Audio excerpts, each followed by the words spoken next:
C'est le débat de ce Smart Impact. Je vous présente tout de suite mes invités. Stéphane Labranche, bonjour. Bonjour. Bienvenue, vous êtes coordinateur scientifique du GIECO. Amélie Rouvin, bonjour, la fondatrice d'Ecosofia. On va déjà découvrir le GIECO. J'avoue que je ne connaissais pas le GIECO. C'est une déclinaison du GIEC, c'est ça ? Non, ce n'est pas. On est un groupe indépendant d'experts sur les comportements. L'idée de base, c'est on s'est réunis en se disant, mais si on regarde la crise écologique, c'est une conséquence de nos modes de production, de consommation, de nos modes de vie. Et donc, il nous semblait que l'essentiel du problème n'était pas sur les comportements de molécules dans l'atmosphère, mais bien du comportement humain.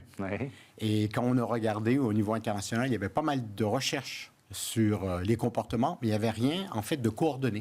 D'où l'idée du GIECO, de groupe donc d'experts sur le changement de comportement, avec notre premier rapport qui va sortir sur le rôle du facteur humain dans la transition. D'ailleurs, on parle de quelle science du comportement ? Parce que c'est vaste. En fait, on parle de toutes les sciences, même la philosophie, l'économie, le droit, la sociologie, l'anthropologie, la psychologie.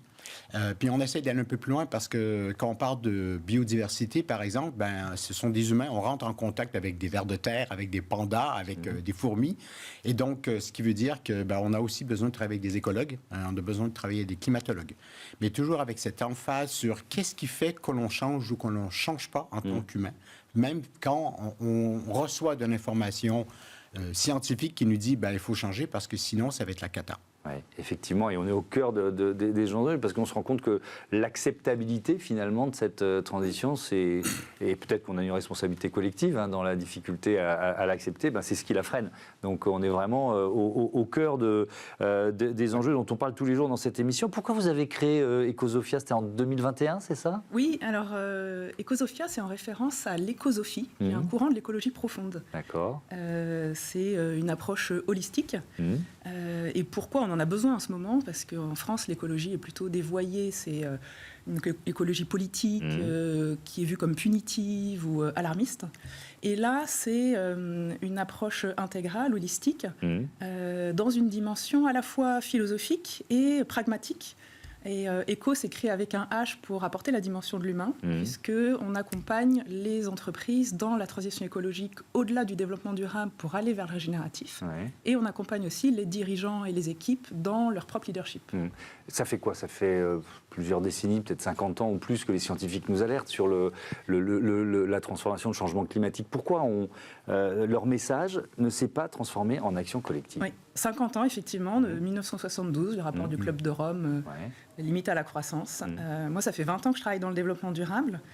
Et j'ai cette question clé qui me taraude, c'est pourquoi, on a beau savoir depuis 50 ans qu'on va dans le mur, pourquoi on n'arrive pas à faire cette transition sociétale ? Qu'est-ce qui bloque ? C'est compliqué de trouver la réponse. Mais, au fond, pour moi, on se trompe de constat, donc on se trompe de solution. On se trompe de constat parce qu'on n'a pas une crise écologique. Au fond, c'est multicrise. C'est crise climatique, évidemment, crise sociale, crise financière, crise de défiance du politique. Derrière ça, notre société est quasiment au bord du burn-out. Et donc, on arrive à des fausses bonnes solutions. On se trompe de solution. La solution, c'est pas des véhicules électriques neufs qui pèsent 2 tonnes avec énormément d'informatique embarquée. Et la solution, c'est pas de capter le CO2 et de l'enfouir dans le sous-sol. Ça, c'est du technosolutionnisme. Donc, avec le développement durable, on a essayé de découpler la consommation de ressources de la croissance du PIB, et ça ne marche pas. On continue à aller dans le mur. Donc, c'est vraiment un changement de paradigme, aller aux causes racines. Vous publiez, je crois que c'est le 2 juillet, le premier rapport du GIECO. Gros travail, vous me disiez ça juste avant qu'on démarre le débat. Oui, c'est un gros travail parce que l'idée, c'est de recueillir différentes disciplines qui bossent ensemble.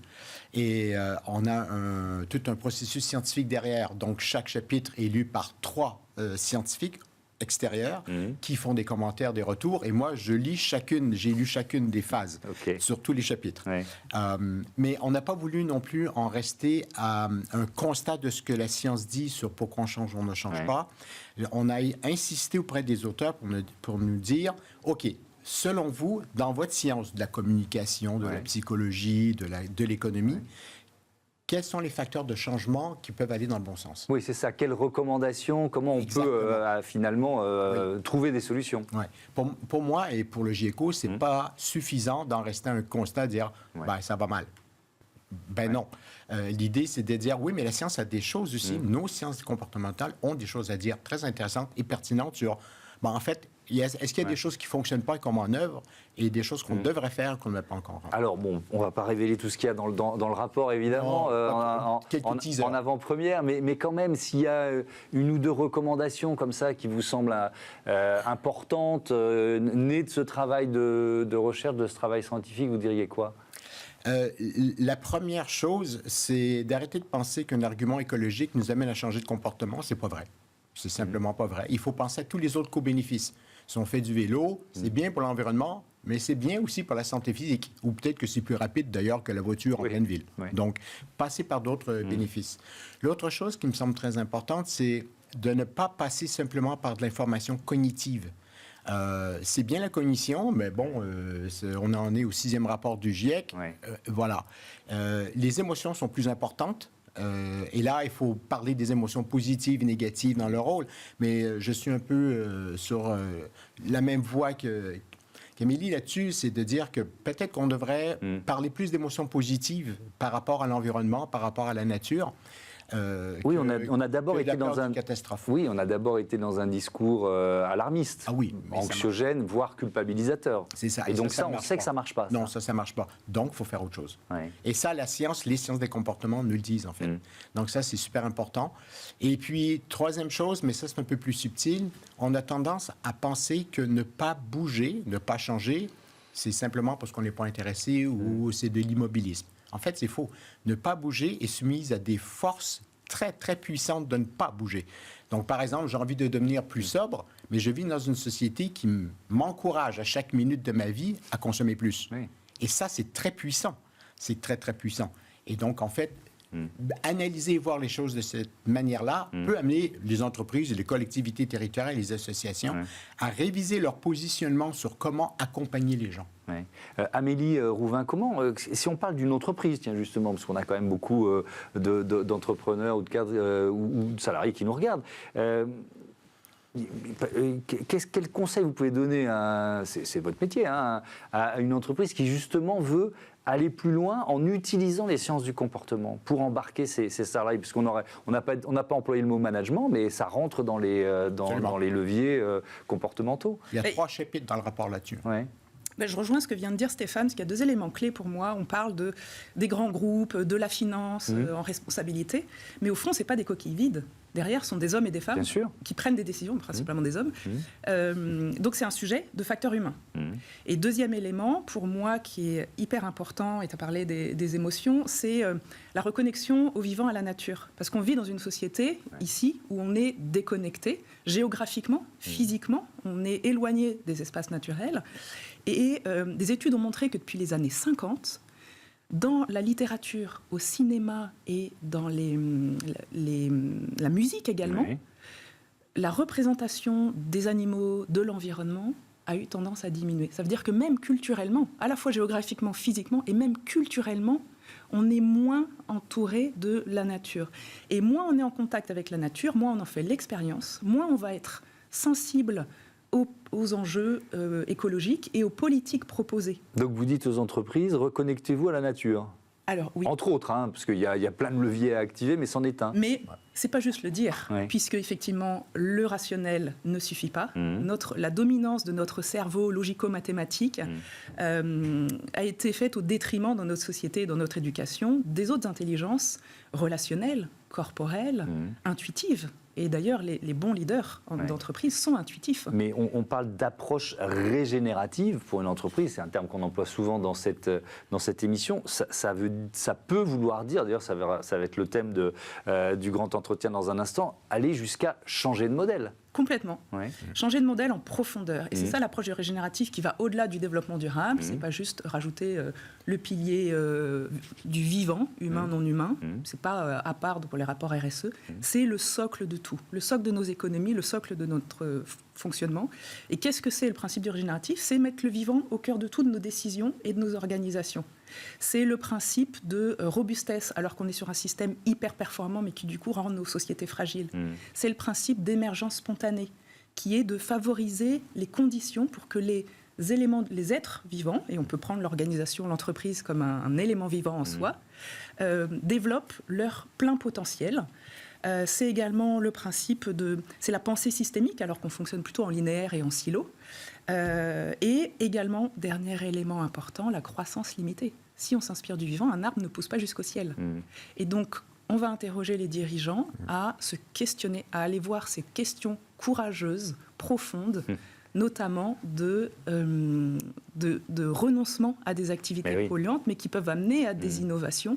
Et donc, courageux, c'est le cœur à l'ouvrage. Donc, osons remettre du cœur dans les organisations. Je sais que c'est un gros mot. Non, mais c'est un mot magnifique, le mot courage. Mais alors, il en faut peut-être encore plus en ce moment, avec le backlash, enfin le vent contraire qui s'est levé aux États-Unis, mais aussi d'ailleurs en Europe, si on prend le résultat des dernières élections européennes. Votre rapport, il va sortir en plein dans ce contexte-là. Oui, carrément. Ouais. Et donc ça veut dire quoi? Ça veut dire qu'il va y falloir encore plus de courage pour tenir la barque malgré ces vents contraires? Oui, du courage, mais je pense aussi qu'il serait important de réintroduire un peu de fun dans tout ça. Oui, vous avez raison, c'est ce qu'on a dit tout à l'heure, pas trop d'éco-anxiété ou pas non, trop de c'est exactement ça. Ouais. Oui. Ouais. Parce qu'en fait, changer, ça peut être drôle aussi si on le fait correctement. Si, bien entendu, en tant qu'individu, je veux changer le monde, oui, là, c'est l'échec. Il n'y a pas un seul individu qui peut changer le monde. Mais même des petits changements en équipe peut améliorer le bien-être au travail, peut donner du sens à sa vie. Se dire, bon, OK, là, j'essaye ça a fonctionné, je vais aller un peu plus loin. Et donc, réintroduire un peu de fun dans cette tentative de transition plutôt que de la peur du changement. Je pense que ça, c'est clé, absolument clé. Un dernier mot, il nous reste une minute, un mot de conclusion, Amélie Rouin.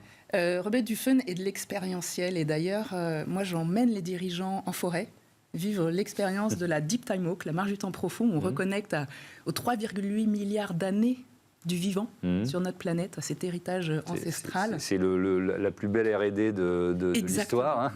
Il n'y a pas mieux. C'est vrai. Et effectivement, dans le contexte actuel, face au backlash écologique, face à un dirigeant américain qui nous dit que la faiblesse de l'Occident, c'est l'empathie, ben non, justement.